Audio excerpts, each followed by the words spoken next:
एक बार की बात है, किसी राज्य में एक राजा था जिसकी केवल एक टांग और एक आंख थी। उस राज्य में सभी लोग खुशहाल थे क्योंकि राजा बहुत बुद्धिमान और प्रतापी था। एक बार राजा को विचार आया कि क्यों ना खुद की एक तस्वीर बनवाई जाए। फिर क्या था, देश विदेशों से चित्रकारों को बुलवाया गया और एक से एक बड़े चित्रकार राजा के दरबार में आए। राजा ने उन सभी से हाथ जोड़कर आग्रह किया कि वो उसकी एक बहुत सुंदर तस्वीर बनाएं जो राजमहल में लगाई जाएगी।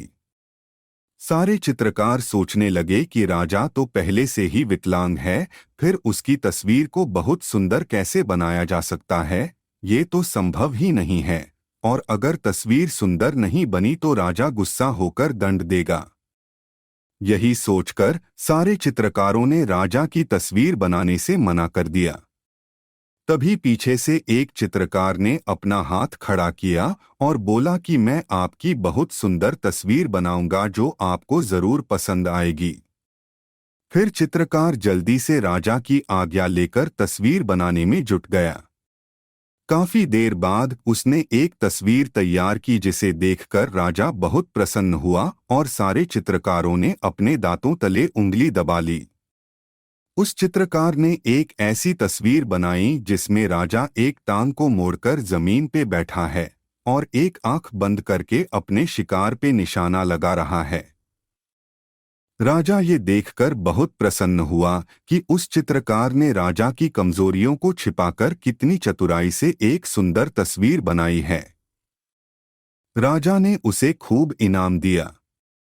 तो मित्रों, क्यों ना हम भी दूसरों की कमियों को छुपाएं, उन्हें नजरअंदाज करें और उनकी अच्छाइयों पर ध्यान दें।